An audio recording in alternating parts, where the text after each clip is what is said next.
ಶುಭಾಶಯಗಳನ್ನ ಕೋರಿ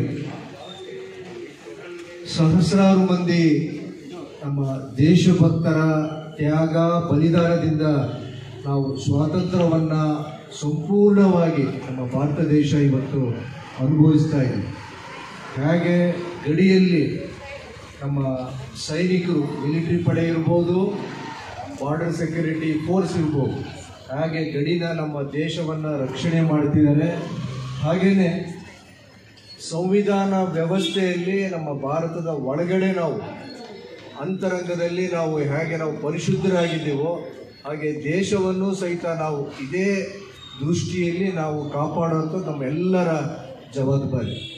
ತಾವುಗಳೆಲ್ಲರೂ ಇತ್ತೀಚೆಗೆ ಒಂದೂವರೆ ತಿಂಗಳಿಂದ ಮಾಧ್ಯಮಗಳಲ್ಲಿ ಪಾರ್ಲಿಮೆಂಟಲ್ಲಿ ಗಮನಿಸ್ತಾ ಇದ್ದೀರ.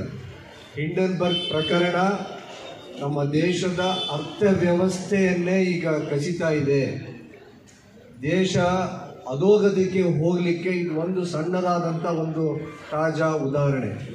ಸೆಬಿ ಚೇರ್ಪರ್ಸನ್ ಮಾಧವಿ ಹಾಗೂ ಅವರ ಪತಿ ಧವಳಮ್ಮ ಅಂತೇಳಿ ಅವರಿಬ್ಬರೂ ಸೇರಿ ಈಗ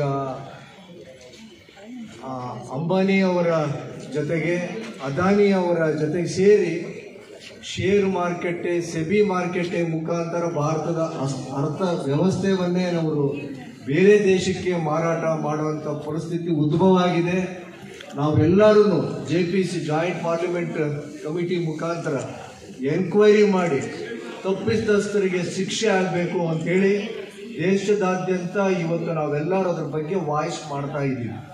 ಇದಕ್ಕೆ ಪ್ರಧಾನಿಗಳು ಇಲ್ಲಿವರೆಗೂ ಅಲ್ಲಿ ಪಾರ್ಲಿಮೆಂಟಲ್ಲಾಗಲಿ ಹೊರಗಡೆ ಆಗಲಿ ಅದಕ್ಕೆ ಯಾವುದೇ ಥರದ ಉತ್ತರವನ್ನು ಕೊಡದಲ್ಲೇ ತಪ್ಪಿಸ್ಕೊಳ್ತಾ ಇದ್ದಾರೆ. ಪಾರ್ಲಿಮೆಂಟು ಅಧಿವೇಶನಕ್ಕೂ ಸಹಿತ ಯಾವಾಗ ಇದು ಹಿಂಡನ್ಬರ್ಗ್ ಪ್ರಕರಣ ಹೊರಗಡೆ ಪ್ರಸ್ತುತ ಆಯಿತು, ರೀತಿಯಾಗಿ ಇಂದಿರಾ ಗಾಂಧೀಜಿಯವರು, ಲಾಲ್ ಬಹದ್ದೂರ್ ಶಾಸ್ತ್ರಿರವರು, ರಾಜೀವ್ ಗಾಂಧಿಯವರು ಇವರೆಲ್ಲರೂ ಕೂಡ ಸೇರಿ ಈ ದೇಶವನ್ನು ಈ ದಿನ ಚೀನಾ ಮತ್ತು ಅಮೆರಿಕದ ವಿರುದ್ಧ ನಾವು ಕೂಡ ಏನು ಕಡಿಮೆ ಇಲ್ಲ ಎಂಬುವ ಸ್ಥಿತಿಯಲ್ಲಿ ತಂದಿಟ್ಟಿದ್ರು. BJPಯವರು ಏನು ಆಡಳಿತ ಮಾಡ್ತಾ ಇದ್ದಾರೆ, ಅವರು ಬರೀ ಬಂಡವಾಳಶಾಹಿಗಳಿಗೆ ಅದಾನಿ ಅಂಬಾನಿ ಶ್ರೀಮಂತರನ್ನಾಗಿ ಮಾಡಲು ನಮ್ಮನ್ನೆಲ್ಲ ದೋಸ್ತಾ ಇದ್ದಾರೆ ಅನ್ನೋ ರೀತಿಯಲ್ಲಿ ಒಂದು ಭಾವನೆ ಬರ್ತಾ ಇದೆ.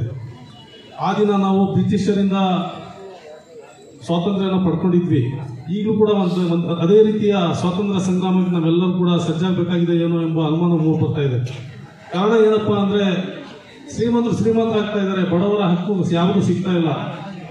ಏನು 60-70 ವರ್ಷಗಳ ಕಾಲ ಕಾಂಗ್ರೆಸ್ ಪಕ್ಷ ನೀರಾವರಿ ಯೋಜನೆಗಳನ್ನು, ಆರೋಗ್ಯ ಕ್ಷೇತ್ರದಲ್ಲಿ, ಶಿಕ್ಷಣ ಕ್ಷೇತ್ರದಲ್ಲಿ ಅತಿ ಉತ್ತುಂಗದ ಅಭಿವೃದ್ಧಿಯನ್ನು ಸಾಧಿಸಿತ್ತು.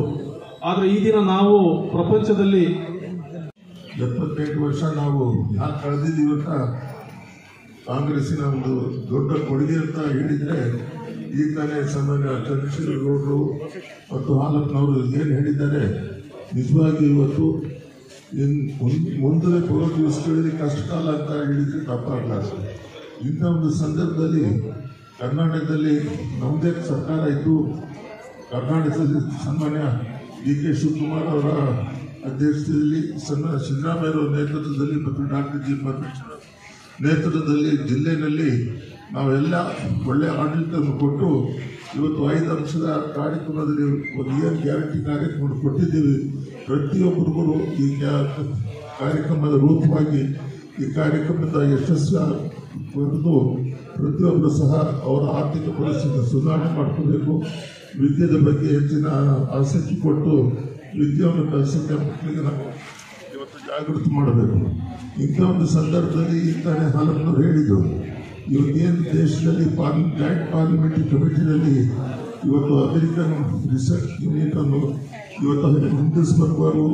ಕಾಂಗ್ರೆಸ್ ಪಕ್ಷ ಮತ್ತು ಸ್ವತಂತ್ರ ಸಂಗ್ರಾಮದಲ್ಲಿ ಹೋರಾಟ ಮಾಡೋದ್ರ ಮೂಲಕ ತ್ಯಾಗಿ ಬಲಿದಾನಗಳನ್ನು ಈ ದೇಶಕ್ಕೆ ಬಲಿವಾದಂಥ ಒಂದು ಸ್ವತಂತ್ರವನ್ನು ತಂದುಕೊಂಡು ದೇಶ ಸುಭಿಕ್ಷವಾಗಿರೋದಕ್ಕೆ ನಮ್ಮ ಪೂರ್ವಿಕರಾದಂಥ ಮಹಾತ್ಮ ಗಾಂಧೀಜಿಯವರು, ಜವಾಹರ್ಲಾಲ್ ನೆಹರು ಅವರು, ಶಾಸ್ತ್ರಿ ಅವರು, ವಲ್ಲಭಾಯ್ ಪಟೇಲ್ ಅವರು ಎಲ್ಲರೂ ಕೂಡ ಸಹಕರಿಸಿ ನಮ್ಮ ದೇಶದ ಒಂದು ಸ್ವತಂತ್ರಕ್ಕೆ ಎಲ್ಲರೂ ಹೋರಾಟ ಮಾಡಿ ಅವರ ಒಂದು ಶಕ್ತಿ ಸಾಮರ್ಥ್ಯದ ಮೇಲೆ ಇವತ್ತು ನಾವು ಸ್ವತಂತ್ರವಾಗಿ ಈ ಒಂದು ಭವ್ಯ ಭಾರತದಲ್ಲಿ ಮಾಡ್ತಾ ಇದ್ದೀವಿ.